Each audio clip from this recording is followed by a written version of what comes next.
يا مرحبا بكم في كوجين يسرى. اليوم ان شاء الله باش نعملوا مع بعضنا وصفة الملاوي. هي سهلة وبسيطة، مي كيما يقولوا السهل الممتنع. معناتها عندك حاجات لازمك تعرفها في الملاوي باش تنجم تقدها بالقدا. ان شاء الله يا ربي نعاونكم في الفيديو هذا.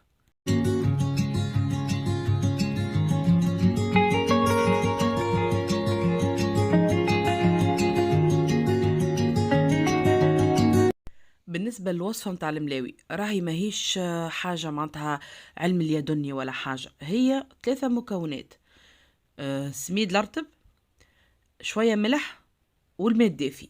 أكهو، هذيك هي وصفة الملاوي الأصلية واللي كانوا قبل يعملوا فيها، وهي البنينة بنينة على الآخر، واللي بالحق معناتها تجيب لك ملاوي ما فماش ما قبلنا منها. توا عندك سميد الرطب مع الماء الدافي بيان سور، وش تحط شوية ملح. أنا لا نحط خميرة تاع جاتو ولا نحط فرينة. بالنسبة لي أنا حتى ولو مثلا بديت تتعلم فيها ولا مبتدئة فيها ولا حاجة، خليكي تتعلم الحاجة تتعلمها على أصولها وعلى قواعدها.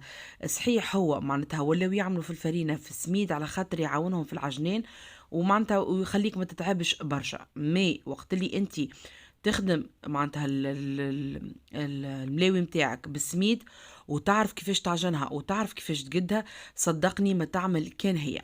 به بالنسبة ليك من الأول لازمك تبدأ تزيد في الماء بشوية بشوية، ما تكثرش الماء على خاطر انت ما تعرفش ساعة السميد متاعك اسكو يشرب برشا ولا ما يشربش برشا. المهم تبدأ تخدمه هكايا بيديك حتى لين تتحصل على عجينة نوعا ما يابسة. هذيك من بعد تخليها معناتها تهبطها من الصحفة ذي اللي باش تخلط فيها وكل شيء القصعة، وتبدأ تعجن فيها بشوية بشوية، وكل مرة تزيدها شوية ماء، معناتها نقولوا احنا ترش عليها تزرق لها الماء حتى لين هي تشرب. صحيح التعب باش نقولك ما تتعبش، راهي التعب عندك حلين. كان معناتها يدك توجعك وما تنجمش معناتها تخدم هذا الكل معناتها حتى لين تسمع العجينة متاعك تترشق، تحطها من الاول شويه في الروبو. اللي يقول لك راهي تقطع العجين الروبو ولا حاجه، نقول لك لي باغ اكسبيريونس راه وتنجم تنجح فيها. مي حتى ولو حطيتها في الروبو تتعجن هكاك حكايه درجين، لازمك تهبطها وتقعد زيت تعجنها انت زيدا بيدك حتى لين تسمعها تترشق وتولي معناتها متماسكه.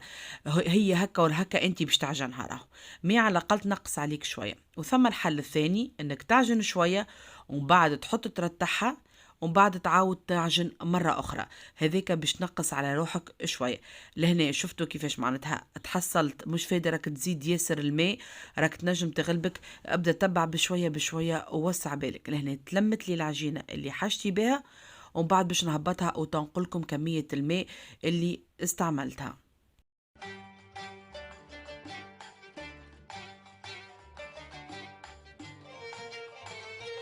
انا لهنا خديت ارطل سميد ارطب، وتنجم كان باش تعمل كميه كبيره تولي تقسم وتعجن طرف منه ومن بعد تخلط ومن بعد تعجن طرف اخر باش ما تعبش يديك.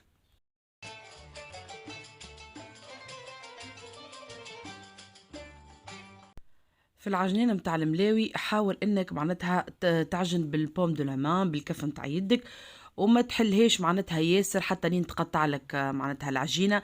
تبعني معناتها انا كيفاش معناتها بشويه بشويه واخدمها. شفتوا هيك من الاول كيفاش تتقطع، وقت اللي معناتها توصل معناتها تشربها وتعطيها الدوزه متاعها اللازمه متاع الماء، راهي من بعد تجيك عجينه باهيه.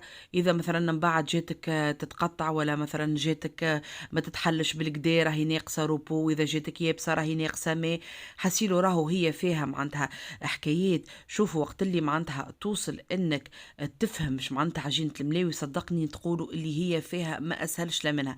نحكيكم هكا حكايه صغيره كنت تعرفوني مرة وأنا صغيرة بابا قال هكا شنو باش نطيبوا معناتها للعشاء. قلت يجي نعملوا شوية معناتها ملاوي ووقتها في الصيف. يا أخي قال لي بابا أنت تعرف تعمل ملاوي؟ قلت له بابا يا أخي فيها هي صعيب تو نقدوها. قال لي باهي سلت أمي كل شيء، قالت لي راهي كذا وكذا وكذا. مشيت كي الحرة أختي، مشيت حطيتك السميد وكل ملح وشوية ماء وعجنتك جست شوية هكا لميت ولبين ما نسخيلش معناتها اللي تستحق العجنة العجنين هذا الكله. يا اخي من بعد بجيت نقد فيها لا نعرفك اللي اطوي واعمل وحط وقد ودرا شنو، جست عملت كيك عبورات وحليتهم. حسيلهم بعد وقتها طيبتك الملاوي درا شنو، حسيل هي جات يابسه. جاني بابا قال لي بنيتي يعطيك الصحه أما ابي ماهيش ملاوي، ابي مريول خلعه. نحكي لكمش على الاشكال الهندسيه متاع الملاوي مقوبه منا ومشرولة. أما من بعد حطيت في قلبي وتعلمتها، أما محليها معناتها وقت اليوم والتجربة تكون لك فاشلة بصراحة. شفتوا معناتها لازمك تقعد تعجن وتزيد شوية بشوية في الماء حتى لين معناتها تحسها اللي هي ولات ليس وولات لك بيضة، وتسمعك الترشيق كيما ترشيقة اللبانة الطق طق هذاك لازمك تسمعه باش تعرف اللي العجينة معناتها سي سوفيزون. بصراحة بالحق تهد، وانا ملي مرضت يدي الحق ما عادش نعمل معناتها الملاوي. اما على خاطر البنات وقت حكينا نهارتها في الباج نتاع الفيسبوك على الملاوي قالوا لي اعمل يسرى فيديو، والله على خاطركم اقسم بالله. شفتوا معناتها شفتوا ما عادش تتقطع، تولي عجينة كاملة. ولازم شرط وحيد انها تتلصق في اليدين، لازمك تكون لك تتلصق. وثاني حاجة انها معناتها ما تكونش يابسة على الاخر، لازمها تكون هكا طرية شوية. هذاك السر معناتها متاع الملاوي. شفتوا تقعد تعجن هز منا حط منا، لازم راهو هذاك. انا ما حبيتش راني نقص عليكم، اللي يحب معناتها بالحق يتعلمها او يتفرج فيها على قاعدة هذاك هكا خليت لكم الفيديو، تنجموا تسرعوا هكايا شوية مي تفرجوا.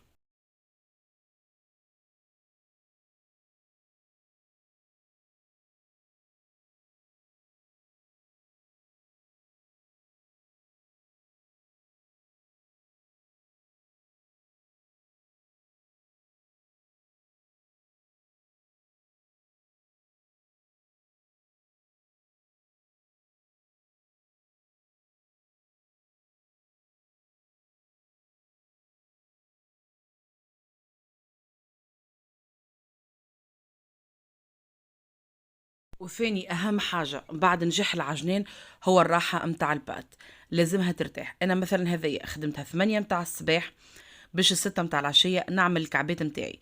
كان انتي معناتها تحب تخدمها الصباح ننصحك اخدمها من الليل اعجنها وخليها ترتاح، ومن بعد من غدوة قدها. اذا مثلا انت تحب النوع معناتها اللي تحب تزيد فيها الخميرة معناتها في العجينة متاعك، راهي ما تتبيتش تتهلك لك، تخدمها كيكه من الصباح لليل باش مثلا تكون معناتها تتنفخ لك وتجيك اخف وكل شيء. توا هذيك مينيموم عندك 4 5 سوايع باش ترتاح فيها العجينه باش تجيك معناتها باهيه. بعد ما ترتاح هذيك تاخذها. شفتوا معناتها كيفاش استعملت الماء هنا، انا حطيت نص لتر كيكه ما نعرفش ابوبخي معناتها قعد لي ثلاثة أكثر شوية من 25 سنتيلتر هكاكا كيس وربع زايد شوية ماء. هذاك عشان ما نعطيكش بالضبط على خاطر فما اللي تشرب السميد اللي يشرب أكثر من الآخر. مي هوكا أنت عينك ميزانك وقلت لك كيفاش معناتها لازمها تكون. شفتوا توا بعد ما تجبدت من الواحد كيفاش إلاستيك تتجبد، هذه هي راهو لازم تكون هكيك عليها. قصها دور، اذا باش تقص معناتها ادور صغار على خاطر المقله متاعك صغيره راهي ماهيش باش تتحلك، راهي كعبه كبيره. خاطر ثم اللي يعمل بول صغيره متاع سميد ويسخايلها باش تولي له كيما ورقه الملسوقه معناتها سامحوني كيما ورقه البقلاوه معناتها تتجبد على الاخر. لا راهو السميد ما يتجبدش، راهو كيما الفرينه معناتها رد بالك. انا لهنا خلطت شويه زبده وزيت نورمال، زيت نباتي. تنجم تعمل كان بزيت زيتونه معناتها كان زيت زيتونه متاعك حلو، وتنجم تعمل زيت صافي زاده ولا زبده وزيت كيما تحب. ولا تعمل مثلا كعبر كبار كان المقله متاعك عندك كيما الطاجين اللي عند الجزيريه ان شاء الله، والله ان شاء الله نلقاه وناخو منه ما عرضنيش بالكل. المهم تو باش نخليهم زادا نعاودك اللي بول هذوكم يرتاحوا ساعة، انا مع انه العجينة ترتاح. ومن بعد كي يجي زادا باش نطويهم وكل شيء نخليهم يرتاحوا ربيع ساعة باش نحلها، ووقتها تطوعني بالكدا وتتحل. لازمك تحاول لو انك ما تنقبش البات نتاعك وقت اللي تحلها، هكيكا معناتها تجيك خفيفة وتتنفخ لك بالكدا وقت اللي تجي طيبها. سينو كانت نقبت لك راهي تجي خفيفة، اما ماهيش باش تاكل باش تجيك اللي تتنفخ هكايا تولي محلاها. والكعبر متاع العجين متاعك لازمك تدهنهم زادا كيف بالزيت ولا بالزبدة والزيت، وتخليهم يرتاحوا فك الزيت هذاك.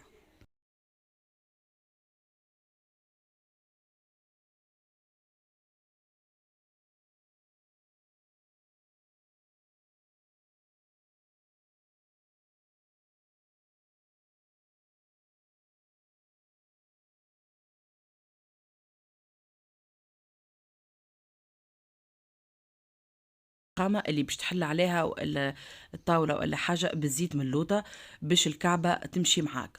ولازمك يديك زادة بالزيت، ولازمك تبدأ تحل من الوسط، معناتها تهز العجينة من القلب وتفرقها على الداير ساير، ومن بعد تقعد تحل فيها بشوية بشوية. الزيت يعاونك انه البات تمشي وما تتقطع لكش. هكيك ابدا حل بشوية بشوية من الداخل وخرج على جناب.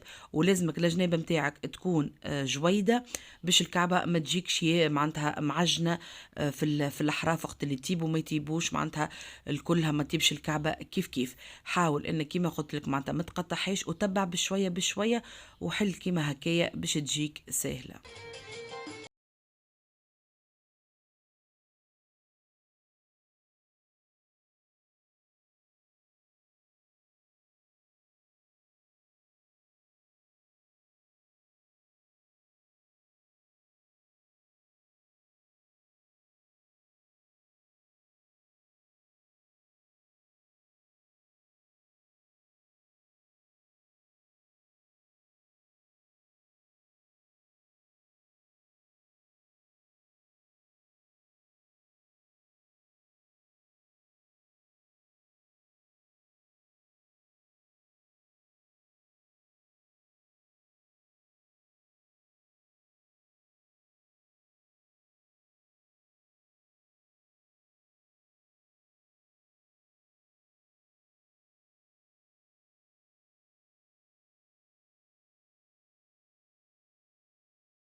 تطوي بيها يا هكا يا هكا.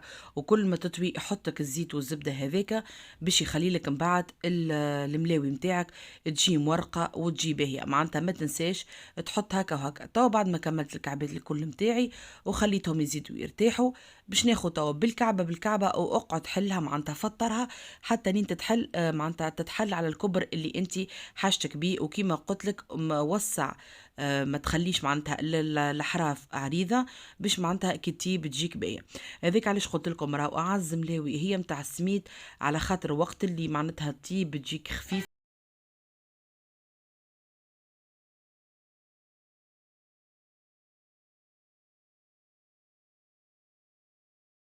حاجة أخرى، ما تخليهاش تطيب كومبليتمون على المشيرة الأولى من الأول، على خاطر من بعد هذاك تيبس لك. هاكا حمرها شوية واقلبها، ومن بعد اقلبها مرتين هكيكا حتى نين تحمر لك كيما تحب انت. رطيبها مرة الأولى مشيرة واحدة بركة راهي تيبس لك من بعد. وأول معناتها ما تطيب حط بحذاك صحن فيه منديلة وإلا ساشي وخطي، معناتها دخلها باش تقعد لك معناتها سخونه لو طون اللي انت كملت الكعبات نتاعك الاخرين الكل. حط كان حطيت ساشي حط هكايا شويه اسمه ذاك بابي اسويتو باش ما تعرقش عليها وتولي لك معناتها تتهلك.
هذه هي وصفتنا لليوم، حتى اني نكمل توا كعبيتي كل ومن بعد اعمل لهم الفخس اللي انت تحب عليها. ان شاء الله يا ربي نكون فدتكم باللي نعرفه. اما ناكد لكم اللي هي معناتها ملاوي بسم الله ما شاء الله، معناتها خفيفه ومورقه وتحفونه على الاخر. وشوفوا كيفاش معناتها تبدا من الداخل حيت سخونه تشفيت. هيك شفتوها والله معناتها صدقوني تبعوا الباغ ديتاي اللي قلت لكم عليه، تتحصلوا على ملاوي بنينة بنينة تهبل.